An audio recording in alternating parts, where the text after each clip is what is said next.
عقیدہ جو کفار و مشرکین کا تھا اس کا بھی بطلان کر دیا گیا، اور وہ یہ کہ فرشتے خدا کی بیٹیاں ہیں۔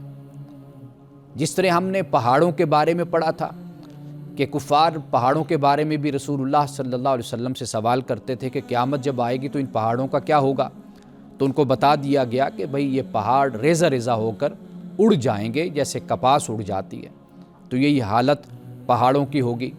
اسی طرح فرشتوں کے بارے میں بھی ان کا خیال یہ تھا کہ یہ اللہ کی بیٹیاں ہیں، یعنی وہ یہ سمجھتے تھے، ان کا یہ عقیدہ تھا کہ یہ آگے بڑھ کر ہماری بخشش کا اور ہماری شفاعت کا ذریعہ بن جائیں گے، ہم جیسے بھی ہیں۔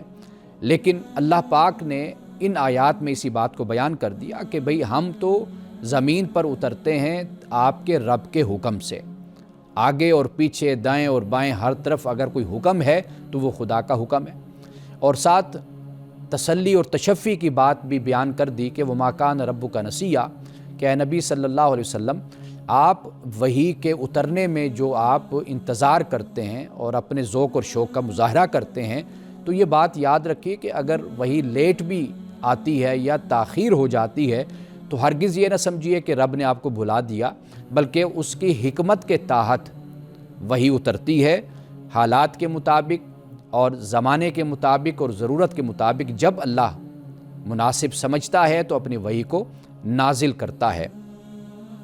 اسی لیے آگے بھی اسی بات کو بیان کر دیا کہ بھئی آپ اے نبی صلی اللہ علیہ وسلم، پہلی ذمہ داری یہ ہے کہ آپ اللہ کی بندگی کیجیے، اور دوسری بات پھر ساتھ ہی بیان کر دی کہ اس ذمہ داری پر آپ جم بھی جائیے، اور ساتھ رسول اللہ صلی اللہ علیہ وسلم کے ذریعے سے کفار و مشرکین کو اس بات کا پیغام پہنچا دیا کہ حل تعلم لہ سمیہ، کہ اللہ سبحانہ و تعالیٰ کا کوئی ہم صفت، اللہ سبحانہ و تعالیٰ کے برابر یا اللہ کی کوئی نظیر، کوئی مثال کیا تم کوئی جانتے ہو اس بارے میں؟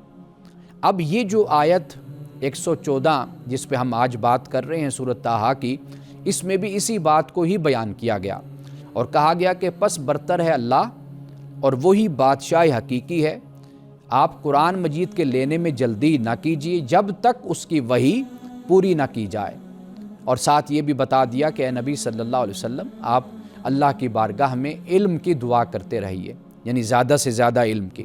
اب اس علم سے مراد یہی کہ اللہ تعالیٰ سے یہ دعا کیجیے کہ جو وحی کا سلسلہ جس کے لیے آپ بے چین رہتے ہیں، مضطرب رہتے ہیں، وہ سلسلہ اللہ سبحانہ و تعالیٰ زیادہ سے زیادہ وہ علم آپ کو عطا فرماتا رہے۔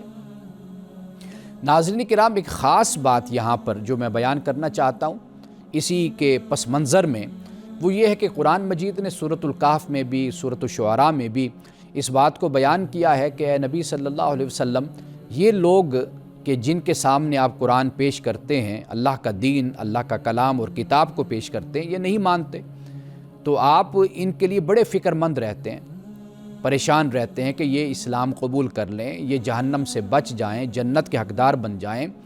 آپ ان کے لیے بے چینی کا مظاہرہ کرتے ہیں، لیکن یہ قبول نہیں کرتے اسلام، جس کی وجہ سے آپ کی پریشانی میں اضافہ ہوتا چلا جاتا ہے۔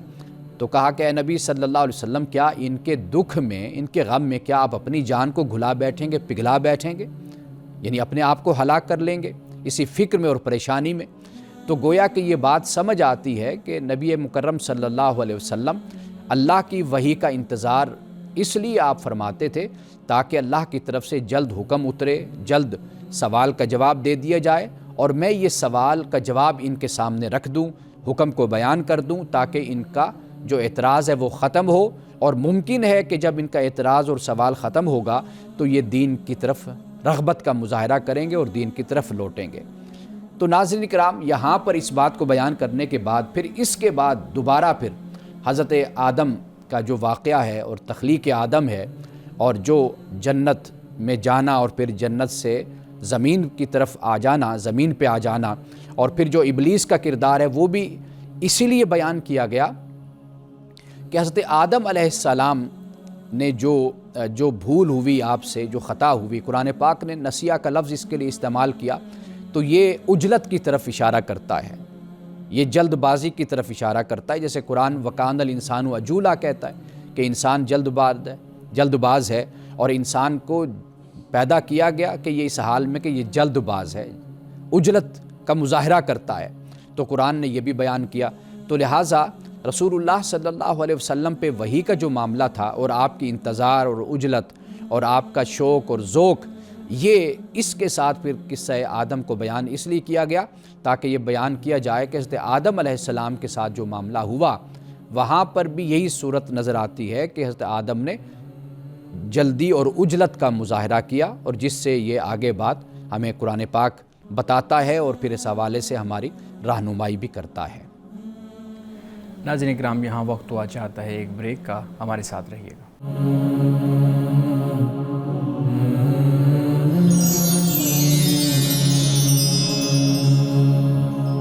ویلکم بیک ناظرین، امان صاحب بہت شکریہ۔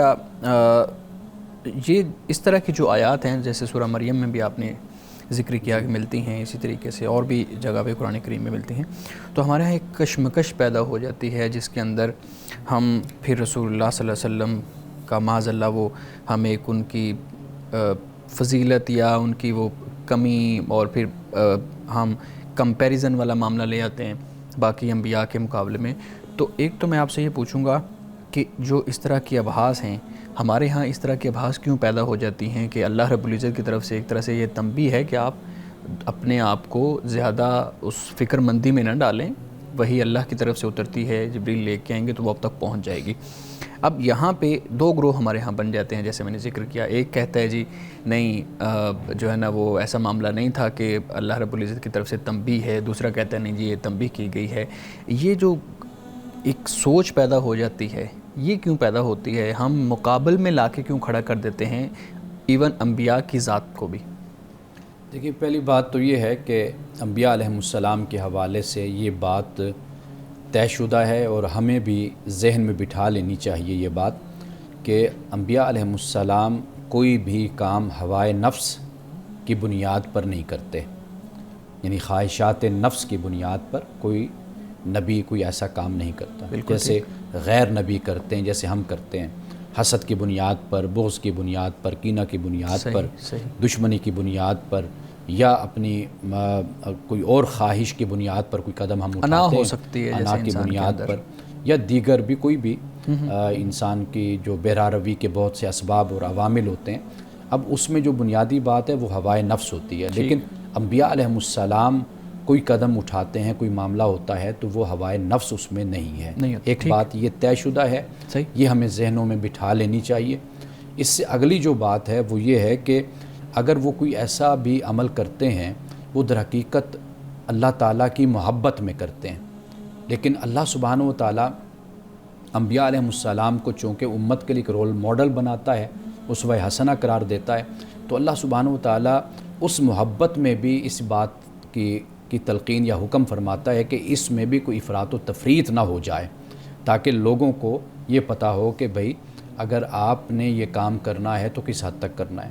وہ کیا ہے؟ وہ یہ ہے کہ اللہ کا جتنا حکم ہے، جتنا اللہ کی بات ہے، بس اس حد تک اپنے آپ کو رکھنا ہے۔ تو انبیاء علیہ السلام کا جیسا حضرت موسیٰ علیہ السلام آگے بڑھ کر قوم پیچھے رہ گئی تو آگے بڑھ کر اللہ کے پاس حاضر ہو گئے، تو وہاں پر اللہ نے فرمایا کہ وَمَا أَعْجَلَكَ عَنْ قَوْمِكَ يَا موسیٰ، کہ اپنی قوم کے مقابلے میں آپ کو کون سی چیز جلدی میں آپ کو یہاں لائی ہے یا آپ نے جلد بازی کا مظاہرہ کیا؟ تو عرض یہ کہ لِتَرْضَىٰ، کہ تاکہ تم مجھ سے راضی ہو جائے۔ اب آپ دیکھ لیجئے کہ وہ محبت میں قدم تھا۔ تو معاملہ جو انبیاء علیہ السلام کا ہوتا ہے وہ محبت میں ہوتا ہے، خدا کے عشق میں ہوتا ہے، خدا کے تعلق میں ہوتا ہے، تو لہٰذا ان کا جو معیار ہے وہ بالکل مختلف ہے۔ تو اس لیے اللہ سبحانہ و تعالیٰ کی طرف سے تنبیہ ہو جاتی ہے، رہنمائی ہو جاتی ہے، کیونکہ لوگوں کے لیے پیغمبر ایک رول ماڈل ہوتا ہے کہ جتنا اللہ کا حکم ہے آپ اسی کے ہی پابند رہیے اور اسی میں ہی آپ عمل کا مظاہرہ کیجئے، کیونکہ امت کے لیے، آنے والے لوگوں کے لیے آپ کا جو کردار ہے، اخلاق ہے، اسوہ ہے، یہ ایک گویا کہ ایک پورا نمونہ ہوتا ہے، تو لہٰذا اس کا آپ خیال کیجیے۔ اور لوگوں کو بھی میرے خیال میں یہ چاہیے کہ وہ اتنی ہی بات پہ جو ہے دوسرے جو بہت اہم آپ کا سوال کا جو دوسرا جز ہے، دیکھیے انبیاء علیہ السلام کا جو تقابلی اسلوب ہم اختیار کرتے ہیں یہ نہیں کیا جانا چاہیے۔ جو اسلوب اختیار کیا جائے وہ یکسانیت کا اور قرب کا اسلوب اختیار کیا جانا چاہیے، یعنی کہ انبیاء علیہ السلام میں قرب کہاں پر ہے، یکسانیت کہاں پر ہے، اعمال کے لحاظ سے، مقام کے لحاظ سے، مرتبے کے لحاظ سے، یہ راستہ سب سے بہتر راستہ ہے. جو تقابل کا انداز اختیار کیا جاتا ہے اس سے پھر نعوذ باللہ انسان سے پھر غلطی بھی ہو سکتی ہے کہ کسی پیغمبر کی زیادہ شان کو بیان کرنے کے بعد دوسرے پیغمبر کو نعوذ باللہ انسان پھر اس سے کم کر دے. تو یہ تقابل کا انداز یہ یوں سمجھیے کہ یہ ایک دو دھاری تلوار والا معاملہ ہو جاتا ہے. تو لہٰذا اس سے احتیاط اور اس سے پرہیز ضروری ہے. لیکن جی پلیز میں پوچھنا چاہتا ہوں، کچھ نون مسلمز یہ اعتراض کرتے ہیں اسی بات پر کہ اگر انبیاء علیہم السلام پابند ہیں اللہ کے حکم کے اور ان کو 100% انسٹرکشنز اللہ کی طرف سے آ رہی ہیں تو پھر تو ہم ان کو ایز اے رول ماڈل صرف اسی صورت میں دیکھ سکتے ہیں کہ جو ان کو اللہ بتا رہا ہے وہ کر رہے ہیں، ان کا خود ساختہ وہ کوئی فیصلہ نہیں ہے. اور ہم بطور انسان اگر دیکھیں تو ہمیں تو سیٹ آف رولز ملے ہیں، ہمیں کوئی یعنی ڈائریکٹ انسٹرکشنز نہیں ملی، صرف رولز ملے ہیں، ہم نے ان کو فالو کرتے ہوئے خود فیصلہ کرنا ہے. تو اس طرح نان مسلم یہ اعتراض کرتے ہیں کہ اس کا مطلب ہم فیصلے میں زیادہ قوی ہیں کہ ہمیں کوئی رول وہ انسٹرکشنز نہیں ملی، ہم خود کر رہے ہیں. اور انبیاء تو بالکل پابند ہیں، انہوں نے جو بھی کام کرنا ہے وہ ان کو انسٹرکشن مل رہی ہے. دیکھیے واضح بات ہے کہ جو جس ذمہ داری پر ہوتا ہے اس کو اس کا انسٹرکشنز اس کو ملتی ہیں. یعنی اس معاشرے میں بھی ہم دیکھتے ہیں کہ اگر ہم کسی مشہور عالم یا مشہور شخصیت کی اولاد ہیں تو کہا جاتا ہے کہ آپ ذرا احتیاط سے، کیونکہ لوگ آپ کو دیکھتے ہیں. اسی طرح خواتین جو انسی ہیں قرآن مجید پڑھ کر دیکھ لیجئے، سیدہ عائشہ صدیقہ رضی اللہ تعالیٰ عنہ دیگر ازواج مطہرات کے لیے قرآن پاک نے اس کو بیان کیا ہے کہ اجر بھی زیادہ ہے، اگر خدا نہ خواستہ دوسرا معاملہ ہے تو پھر اس کی سزا بھی زیادہ ہے. قرآن پاک نے اس کو بیان کیا. تو لہٰذا یہ مرتبے پر اس کا انحصار ہوتا ہے. انبیاء علیہ السلام کا بہت اعلیٰ مرتبہ ہے تو لہٰذا ان کے لیے انسٹرکشنز ہیں، ان کے لیے احکام ہیں. اب جو ان کا مقام اور مرتبہ ہے اسی حساب سے پھر پروٹوکول بھی ہے، اسی حساب سے پھر ذمہ داریاں بھی ہیں. تو یہ سارے معاملات پھر ساتھ چلتے ہیں. لیکن ہم ایک عام انسان ہیں، ہمارا معاملہ مختلف ہے. ہمارے پھسل جانے سے یا ہمارے کسی کچھ بات ایسی ہو جانے سے کوئی اثر نہیں پڑتا معاشرے پر، نہ صدیوں پر، نہ تاریخ پر، نہ کسی اور چیز پر. لیکن جب جتنی کوئی بڑی شخصیت ہوتی ہے تو واضح بات ہے کہ وہاں پر اتنی زیادہ احتیاط ہوتی ہے. انبیاء علیہ السلام کے بارے میں جیسے میں نے بتا دیا کہ بھئی ہوائے نفس کی تو کوئی گنجائش ہی وہاں پر نہیں ہے، لیکن اس کے باوجود اللہ سبحانہ و تعالیٰ ان کو ایکٹیو رکھتا ہے، اٹینٹیو رکھتا ہے، خبردار رکھتا ہے کہ بھئی آپ چونکہ لوگوں کے لیے نمونہ ہیں، میرے نمائندہ ہیں، تو لہٰذا آپ بہت ہی محتاط طریقے سے رہیے. اچھا، انسٹرکشنز کی جب آپ بات کر رہے تھے تو آپ یہ بھی واضح کیجئے گا کہ کیا جو انبیاء، چلے ہم رسول اللہ صلی اللہ علیہ وسلم کی بات کر لیتے ہیں، اب ہمارے پاس ذخیرہ کتب کا موجود ہے، قرآن کریم اپنی جو ہے نا وہ اصلی حالت میں موجود ہے، حدیث کی بہت زیادہ کتب ہمارے پاس موجود ہیں، اور بھی اس طرح کا ذخیرہ ہے. تو اگر ہم انسٹرکشنز کی بات کریں تو پھر یہ بھی یہ سوال پیدا ہوتا ہے کہ کیا پیغمبر صلی اللہ علیہ وسلم کو ہر بات پہ اللہ رب العزت کی طرف سے انسٹرکشن ملتی تھی؟ اور اگر خدا کی طرف سے انسٹرکشن، یعنی وہ ایک وحی، انسٹرکشن کی بجائے ہم وحی کہہ لیں، وحی کے ذریعے پیغام پہنچتا تھا، تو پھر کیا اس میں ول شامل ہوتی تھی رسول اللہ صلی اللہ علیہ وسلم کی؟ ایک بات تو یہ. اور پھر ہم کیسے آئیڈینٹیفائی کر پائیں گے کہ اگر ول شامل ہوتی تھی کہ یہ ول والی بات ہے اور یہ اللہ رب العزت کی طرف سے جو ہے نا وہ پیغام ہے؟ دیکھیے اللہ سبحانہ و تعالیٰ کی طرف سے جو پیغمبر کا انتخاب ہوتا ہے اور ان کو چنا جاتا ہے، ایک ہے وحی اللہ کی طرف سے، ایک ہے ان کا ادراک ذاتی، یعنی پیغمبر صلی اللہ علیہ وسلم، انبیاء علیہ السلام کا ادراک ذاتی. صحیح. وہ جب پیغمبر بنتے ہیں تو اس کا مطلب یہ نہیں ہوتا کہ ان کی بشریت ختم ہو جاتی ہے، یہ نہیں ہوتا کہ ان کا ادراک ذاتی معطل ہو جاتا ہے، یعنی وہ اپنی ڈیسیژن میکنگ والی ان کے پاس ہوتا ہے، ذاتی ارادہ وہ نہیں معطل ہوتا. قرآن جب یہ کہتا ہے وَمَا يَنطِقُ عَنِ الْهَوَىٰ إِنْ هُوَ إِلَّا وَحْيٌ يُوحَىٰ، تو اس سے مراد یہ ہے کہ یہ جو وحی کی جاتی ہے نا، یہ اس معاملے میں پیغمبر من و عن جو وحی نازل کی جاتی ہے وہ لوگوں تک پیغمبر پہنچا دیتا ہے. ایک تو یہ بات ہے. دوسری بات یہ ہے کہ اللہ سبحانہ و تعالیٰ ان کا انتخاب اس لیے فرماتا ہے کہ وہ تزکیہ میں، تقویٰ میں، پرہیزگاری میں وہ بڑے اعلیٰ مقام پر ہوتے ہیں. صحیح. ایک تو یہ ہے کہ رب کی وحی خود نازل ہی ایسی شخصیت پر، ایسی ذات پر ہوتی ہے کہ جس کا انتخاب پہلے خاص ایک کرائٹیریا کے تحت کیا جاتا ہے. ایک بات. دوسری بات یہ کہ جیسے جیسے وہ وحی نازل ہوتی ہے رب سے تعلق بنتا چلا جاتا ہے، پاکیزگی اور طہارت اور تزکیہ کا مقام بڑھتا اور جاتا ہے، بلند، اور خدا کے قرب کا مقام اور بلند ہوتا چلا جاتا ہے۔ آپ دیکھیے کہ جو لوگ اچھی صحبتوں میں، اچھی مجلسوں میں رہتے ہیں وہ غیر نبی ہیں نا، اچھی صحبت اور مجلس میں رہنے والے، آپ دیکھ لیجئے کہ ان سے بھی غلطیاں، گناہ کم ہوتے چلے جاتے ہیں۔ ایسے ہی ہے، یعنی کہ ایک عام شخص ہے کہ جو خدا نہ خواستہ وہ زنا میں لگا ہوا ہے، شراب میں لگا ہوا ہے، نافرمانی میں، بے نمازی ہے، لیکن ہم نے ایسے لوگ دیکھیں کہ جو اچھے لوگوں کی صحبت اللہ میں کے بیٹھنے دوست والے جن کو کہتے ہیں، علماء ہیں، فقہاء ہیں، محدثین ہیں، مفسرین، آپ ان کی زندگیوں کو پڑھ کر دیکھیے، وہ کوئی پیغمبر تو نہیں تھے نا، غیر نبی تھے، لیکن انہوں نے علم کے ساتھ اپنے آپ کو اچھی صحبت کے ذریعے سے ایک مقام تک اپنے آپ کو انہوں نے لائے، وہ ایک صاف ستھری زندگی انہوں نے گزاری، غیر نبی تھے۔ تو نبی کا مقام اور مرتبہ تو پھر بہت بلند ہو جاتا ہے کہ جسے خدا کا کلام ملتا ہے، جس پر فرشتہ نازل ہوتا ہے، جبریل آتے ہیں، وہ ایک دوسری دنیا کے ساتھ ان کا ایک تعلق، ایک رابطہ ہوتا ہے، تو واضح بات ہے کہ انسان ہونے کے ناطے بھی، بشر ہونے کے ناطے بھی ان کا درجہ انسانوں سے بہت بلند ہے۔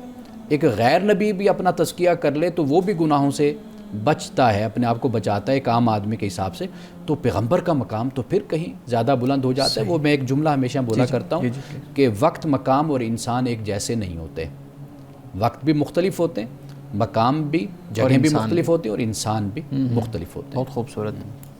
ناظرین کرام، یہاں وقت ہوا چاہتا ہے ایک بریک کا، ہمارے ساتھ رہیے گا۔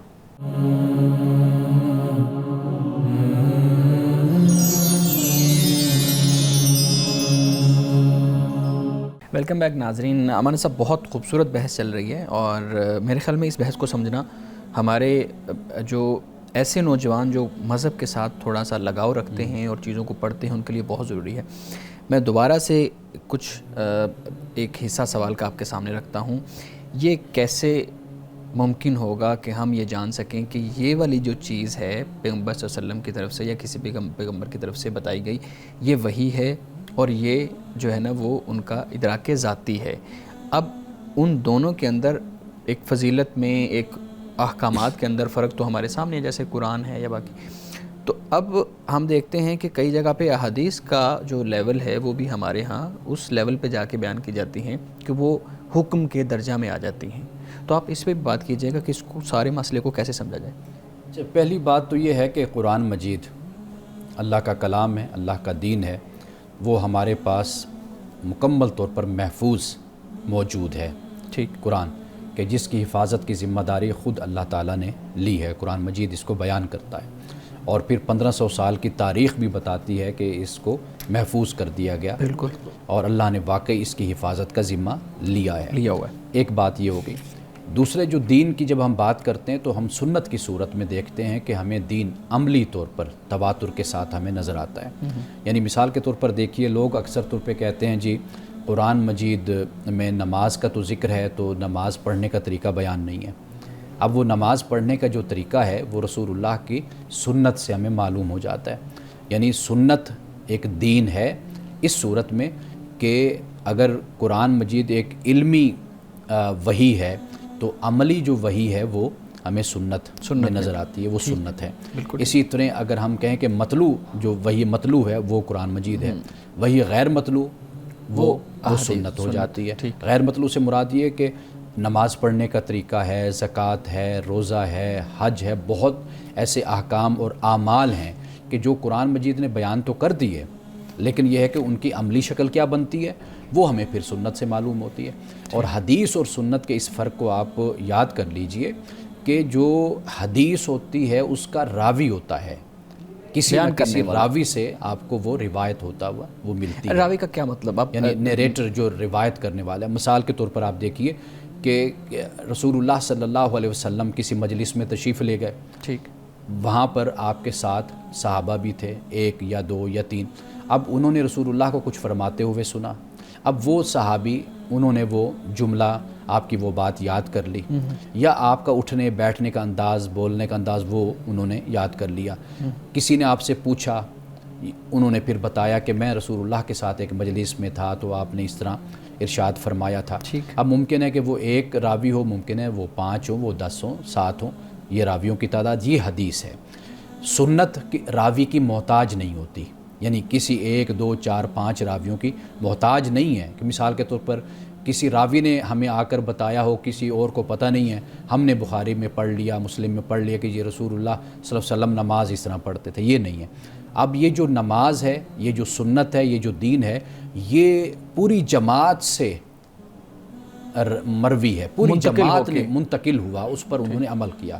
وہ جو نقل الکافہ الکافہ کہا جاتا ہے نا، کہ پورے ایک جماعت نے، سب نے اس کو عملی طور پر کیا، وہ پھر آگے منتقل ہوا، پھر اس سے آگے منتقل ہوا، پھر اس سے آگے۔ تو اب نماز ہے کوئی بھی، یعنی جسے ہم سنت یا دین میں شامل کرتے ہیں، آپ دیکھ لیجئے کہ اس کے بارے میں ہم یہ کبھی نہیں کہتے کہ حضرت ابو ہریرہ نے اس کو روایت کیا، یا حضرت معاذ نے روایت کیا، یا حضرت ابو بکر نے روایت کیا۔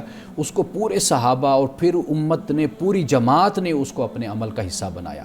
وہ اس طرح اللہ تعالیٰ نے اس کو محفوظ کر دیا عملی صورت میں مسلمانوں کی جماعت میں، اور ان کی پوری تہذیب میں، اور ان کی پوری معاشرت میں۔ نہیں اگر جی آپ کی بات پوری جی یہ سنت ہے۔ اور حدیث جو ہے وہ محتاج ہوتی ہے کہ بھئی کوئی ایک راوی روایت کر رہا ہے، مسلمانوں کو پتہ ہی نہیں ہے، معلوم ہوتا ہے۔ اب بخاری شریف میں بہت سی حدیثیں ایسی ہیں جو آپ کو پتہ نہیں، مجھے نہیں پتہ، لوگوں کو پتہ نہیں ہے، لیکن جو سنت ہے، دین ہے، وہ عوام کے اندر رائج اور مروج اس طرح ہوتا ہے کہ اس پر ہمیں کسی کی محتاجی نہیں ہے۔ بالکل ٹھیک ہے۔ اچھا آپ کہہ رہے ہیں کہ وہ اتنی بڑی جماعت کے ذریعے منتقل ہوئی ہے وہ بات، وہ جیسے نماز کا طریقہ کار آپ کہہ لیں کہ وہ منتقل ہوا ہے، یا نماز جو ہے وہ منتقل ہوئی ہے ہم تک، اب ہمیں ضرورت نہیں ہے کہیں سے پڑھ کے اس کو سمجھنے کی کہ یہ کچھ چیز ہے اسلام کے اندر اتنی اہمیت والی۔ لیکن ہمارے ساتھ جب ہم دیکھتے ہیں نماز کا طریقہ کار تو ہمیں اختلاف نظر آتا ہے۔ ہم اگر دیکھ لیں فقہ جعفریہ کے مطابق تو وہ ان کا طریقہ کار نماز پڑھنے کا ہم تھوڑا سا مختلف ہوتا ہے۔ ہم اہل سنت کو دیکھ لیں تو تھوڑا سا مختلف ہوتا ہے۔ ہمارے ہاں جو اہل حدیث حضرات ہیں ان کا تھوڑا سا مختلف ہوتا ہے، نماز کے اوقات بھی مختلف ہوتے ہیں۔ اگر آپ کی یہ بات ہم مانیں کہ سنت کے ذریعے یہ چیز ایز اٹ از منتقل ہوئی ہے، تو پھر یہ جو اختلافات ہیں، اور یہ کچھ چھوٹے اختلافات نہیں، ہمارے ہاں تو بہت زیادہ اختلافات ہیں اس پہ، یہ کیوں ہیں؟ آپ پھر یہ سمجھ لیجئے نا کہ بھئی اللہ سبحانہ و تعالیٰ نے اس کو دین میں شامل نہیں کیا، یعنی یہ دین نہیں ہے، یہ سنت نہیں ہے، یہ روایت ہے۔ اگر اختلاف امت میں پایا جاتا ہے طریقے میں، مثال کے طور پر کہ رفع دین کیا جائے یا نہ کیا جائے، یا تیسرا کوئی طریقہ اختیار کر لیا جائے، تو یہ روایت ہے، یہ حدیث ہے۔ اور باقی جو سنت ہے، جو دین ہے، وہ 5 وقت کی نماز ہے۔ مسلمان جہاں بھی ہوگا 5 وقت نماز ادا کرے گا، مسلمان جہاں پر بھی ہوگا یہی 4 رکعت ہوں گے، یہی 2 رکعت ہوں گے، یہ 3 رکعت اوقات کار میں فرق ہو سکتا ہے، یہاں اوقات کار میں فرق ہو سکتا ہے، طریقے میں جیسے رفع دین اور طریقہ ادا میں فرق ہو سکتا ہے، لیکن سب تکبیر تحریمہ بھی پڑھیں گے، سب ہاتھ بھی باندھیں گے، سب رکوع بھی کریں گے، سجدہ بھی کریں گے، بیٹھیں گے تحیات میں وہ بھی بیٹھیں گے۔ یہ وہ چیزیں ہیں جو بنیادی باتیں ہیں جو وہ طے شدہ ہیں۔ باقی یہ جو معاملات ہیں، یہ اگر روایت ہو رہی ہے، چند لوگ اس کو کر رہے ہیں اور ایک اس پر قائل ہے، کوئی دوسری بات پر قائل ہے، تو آپ سمجھ لیجئے کہ یہ حدیث ہے، یہ سنت نہیں ہے کہ جو رسول اللہ صلی اللہ علیہ وسلم نے صحابہ اور صحابہ سے آگے جو منتقل ہوتے ہوئے ہم تک پہنچے۔ جی بالکل ٹھیک۔ جی پیدا ہوتا ہے نا کہ اگر یہ یعنی سنت نہیں ہے، حدیث میں شامل ہوتا ہے، تو یہ منتقل تو ایک جماعت سے دوسری جماعت کی طرف ہوئی ہے نا۔ اب انہوں نے دیکھا تو ہے پڑھتے ہوئے، ادا فرماتے ہوئے تو دیکھا ہے، اس کے بعد ہی اگلی جماعت میں منتقل ہوئی، پھر انہوں نے دیکھا اور آگے منتقل ہوئی، تو طریقہ بھی ایز اٹ از ہونا چاہیے تھا نا۔ اختلاف پیدا ہو گیا اور اختلاف کو آپ نے حدیث کہہ دیا ہے اور سنت صرف اور صرف 5 وقت کو کہہ دیا ہے، تو یہ عجیب نہیں ہے اس طرح سے کہ یعنی وہ سمجھ میں نہیں آنے والی بات ہے کہ منتقل ہوا تو پورا منتقل ہونا چاہیے تھا۔ طریقہ میں کیسے فرق آ گیا؟ یہ دیکھیے نا کہ ہاتھ کا اٹھانا رفع دین یا عدم رفع دین، اس کو کسی نے فرض قرار دیا ہے؟ نہیں، بالکل فرض قرار۔ آپ رفع دین کر لیں، آپ رفع دین نہ کر لیں، زیادہ سے زیادہ اختلاف اولا اور افضل کا اختلاف ہے نا، اولا اور غیر اولا کا۔ ایک فقی اگر اس کو کہتا ہے کہ یہ بہترین طریقہ یہی ہے ان کے نزدیک، جو ان کے پاس دلائل ہیں اس کی روشنی میں، دوسرا فقی کہتا ہے کہ میرے نزدیک یہ دلائل میرے پاس ہیں، میں سمجھتا ہوں کہ یہ طریقہ زیادہ اولا اور افضل ہے۔ کسی نے کبھی نہیں یہ کہا کہ بھی اگر آپ رفع دین کر رہے ہیں تو آپ کی نماز نہیں ہوتی، یا کوئی یہ کہے جی رفع دین فلاں نہیں کر رہا تو اس کی نماز نہیں ہوتی، تو اس پر تو کسی کا کوئی فتویٰ نہیں ہے۔ تو لہٰذا یہ فروعی مسائل ہوتے ہیں کہ جن میں پھر راویوں میں بھی اختلاف ہو جاتا ہے، پھر روایت میں بھی اختلاف ہو جاتا ہے۔ جو سنت اور دین ہے اس پر تو امت متفق ہے۔ ناظرین کرام، یہاں وقت ہوا چاہتا ہے ایک بریک کا، ہمارے ساتھ رہیے گا۔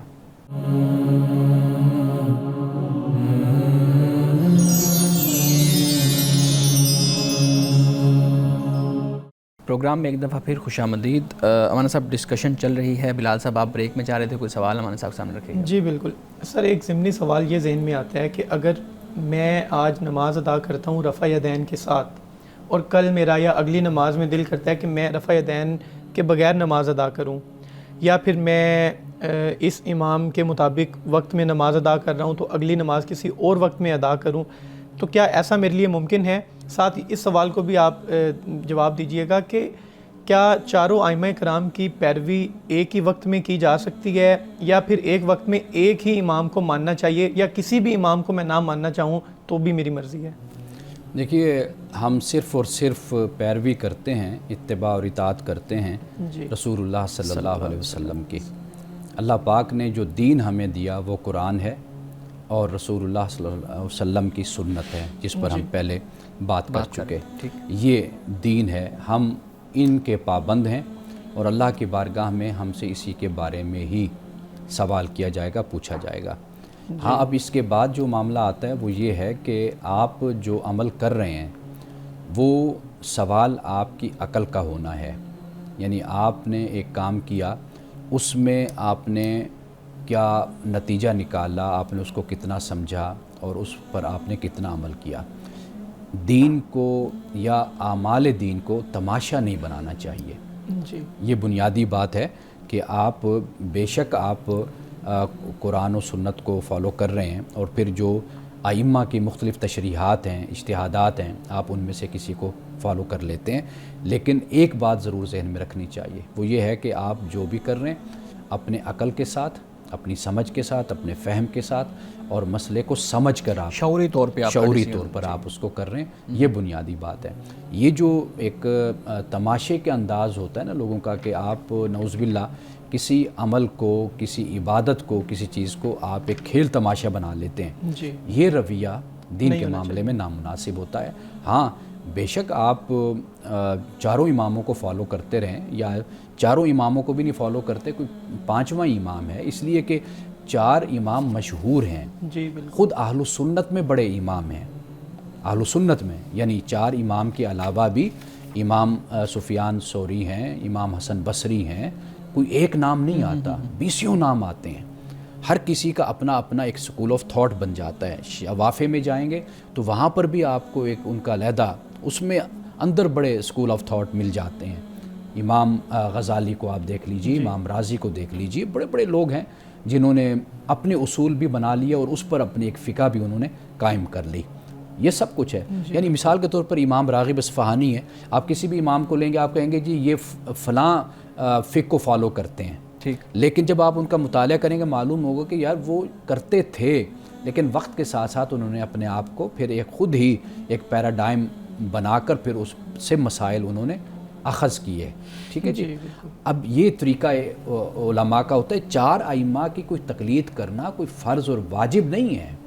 اصل بات کیا ہے وہ یہ ہے کہ آپ ایک مسئلے کو سمجھتے ہیں اور وہ فکر کرتے ہیں, پھر اس پر آپ اپنے طریقے سے آپ اس پر عمل کرتے ہیں جس پر آپ کا اطمینان اور آپ کا سکون ہوتا ہے. ورنہ اور کچھ نہیں ہوتا. تو آپ کو پتہ ہے کہ جو نہیں عمل کرتے, ان 4 اماموں میں سے کسی کی تقلید نہیں کرتے, وہ پھر بھی کسی نہ کسی کی تو تقلید کر رہے ہوتے ہیں. امام ابن تیمیہ کی کریں گے, امام ابن قیم کی کریں گے.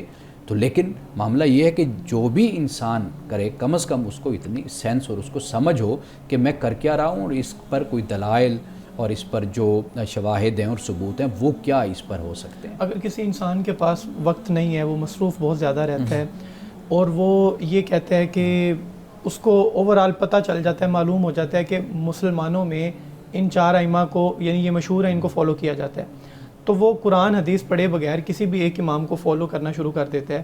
جیسے کہ آپ نے بات کی کہ اس کو شعوری طور پر, عقلی طور پر معلوم ہو. اب وہ شعوری اور عقلی طور پر بیک اینڈ پہ نہیں جا رہا قرآن حدیث پہ, لیکن کسی ایک امام کو ضرور فالو کر رہا ہے, تو کیا وہ بھی درست راستے پر ہے؟ دیکھیے, قرآن اور حدیث سنت یہ جو ہے یہ تو بنیادی بات ہو گئی نا. اب اس کے بعد جو بھی مسائل ہیں وہ کسی بھی امام پر اعتبار کرتے ہوئے کہ بھئی انہوں نے اجتہاد کیا, مسائل کو اخذ کیا اور استنباط کیا, استدلال کیا, میں ان کو فالو کرنا چاہتا ہوں, تو وہ کرنا چاہتا ہے تو وہ اس کو فالو کر لے. خدا کے ہاں نہ کسی کو فالو کرنے پر سوال ہونا ہے نہ کرنے پر اور نہ کسی کو کرنے پر کوئی سوال ہونا ہے. سوال جو ہونا شعور ایمان کا سوال جو ہونا ہے وہ قرآن اور سنت کا ہونا ہے، یا پھر آپ نے کتنا سمجھا اور کتنی عقل کے ساتھ آپ نے عمل کیا. یہ در حقیقت اللہ کے یہاں اہم بات ہے. جی سر، کچھ لوگ قرآن کی قسم کھاتے ہیں، اور میں نے یہ سنا ہے کئی لوگوں میں بھی یہ عام ہے، وہ کہتے ہیں کہ قرآن کی قسم نہیں کھانی چاہیے، قرآن سچا بھی مارے جھوٹا بھی مارے. تو اس طرح کا یہ جملہ بولنا کیا یہ درست ہے؟ دیکھیے، انسان قسم اس کی کھاتا ہے جو انسان کے نزدیک برتر ہوتا ہے، اعلیٰ ہوتا ہے، مقدس ہوتا ہے، انسان اس کی قسم کھاتا ہے. جیسے اللہ کی قسم کھاتا ہے انسان، اسی طرح قرآن کی بھی قسم کھاتا ہے. تو قرآن کی قسم کھانا یہ جائز ہے، جیسے اللہ کی قسم کھائی جاتی. کیوں؟ قرآن بھی اللہ کا کلام ہے، اللہ کی صفت ہے، تو اس کی بھی قسم کھائی جا سکتی ہے. لیکن یہ جو ہمارے معاشرے میں جملے مشہور ہو جاتے ہیں، یہ در حقیقت اس لیے مشہور ہوتے ہیں کہ لوگ اکثر طور پر جھوٹی قسمیں کھاتے ہیں. یعنی خام خواہ قرآن مجید کو بیچ میں لے آئیں گے، قرآن کی بات کریں گے، اور چھوٹی چھوٹی باتوں پر جو ہے وہ اللہ کو اور قرآن کو گواہ بنانا شروع کر دیں گے اور اس طرح قسمیں کھائیں گے. تو یہ جو عمل ہے یہ ناپسندیدہ ہے، پسند نہیں کیا گیا. تو لہٰذا اس پر پھر اس طرح کے جملے ڈرانے کے لیے بنا لیے جاتے ہیں. تو لوگوں کی باتوں کو جو ہے وہ ہمارے لیے وہ نہیں اہم. ہمارے لیے اہم یہ ہے کہ اللہ کا دین کیا کہتا ہے. تو بہرحال قسم کھائی جا سکتی ہے. وہ قسم کھا کر اپنے اس قسم کو توڑتا ہے تو پھر اس پر وہ کفارہ بھی ہے جس کو قرآن پاک نے. اچھا، اگر کسی کا کوئی تقیہ کلام ہے، جیسے بائی گاڈ، ہم روٹین کے اندر بات کرتے ہوئے ہم لفظ بار بار بول جاتے ہیں بائی گاڈ یہ ہوا، اس طرح سے اردو بولنے والے بھی یا پنجابی بولنے والے بھی قسم. اچھا، اب وہ ارادی طور پہ نہیں ہوتا، غیر ارادی طور پہ بیٹھے ہیں بات کر رہے ہیں، تو اس پہ بھی نافذ ہو جاتی ہے؟ اس پر کوئی پکڑ نہیں ہے، یعنی وہ نافذ نہیں ہے، کوئی مواخذہ نہیں ہے. جسے قسم لغو کہہ دیتے ہیں. تو اگر کوئی ایسا کرتا ہے تو وہ اس کی عادت ہے. جیسے عرب کے اندر، عرب میں اکثر طور پر لوگ واللہ باللہ ثمۃ اللہ یہ بولتے رہتے ہیں. تو اس کا کوئی مواخذہ نہیں ہے، پکڑ نہیں ہے. امن صاحب، آج کی حدیث مبارکہ بیان کیجیے گا. آج کی حدیث مسند امام احمد سے ہے اور حدیث نمبر ہے 2137. حضرت عبداللہ بن عمر بن عاص سے روایت ہے کہ ایک آدمی حضور نبی کریم صلی اللہ علیہ وسلم کی خدمت میں حاضر ہوا اور عرض کی، یا رسول اللہ، جنت میں جانے کا کیا عمل باعث بن سکتا ہے، سبب بن سکتا ہے؟ آپ نے فرمایا، سچ بولنا. جب بندہ سچ بولتا ہے تو نیکی کرتا ہے، اور جب نیکی کرتا ہے تو ایمان لاتا ہے، اور جب ایمان لے آئے تو جنت میں داخل ہو جائے گا. پھر اس نے عرض کی، یا رسول اللہ صلی اللہ علیہ وسلم، جہنم میں جانے کا باعث کون سا عمل بنتا ہے؟ آپ نے فرمایا کہ جھوٹ بولنا. جب بندہ جھوٹ بولتا ہے تو گناہ کرتا ہے، اور جب گناہ کرتا ہے تو کفر کرتا ہے، اور جب کفر کرتا ہے تو جہنم میں داخل ہو جائے گا. تو گویا کہ بنیاد کیا ہے؟ سچائی اور جھوٹ بولنا. جو سچ بولتا ہے گویا کہ اس نے جنت میں داخل ہونے کی بنیاد رکھ دی، اور جو جھوٹ بولتا ہے گویا کہ اس نے جہنم کا دروازہ اپنے اوپر کھلنے کی بنیاد رکھ دی. ناظرین کرام، اس دعا کے ساتھ اپنے پروگرام کا اختتام کریں گے. اللہ رب العزت حسن کلام اور تاثیر کلام عطا فرمائے، ہماری زبان کے گروں کو کھول دے اور سننے والوں تک خیر کا پیغام پہنچے. اجازت دیجیے، خدا حافظ.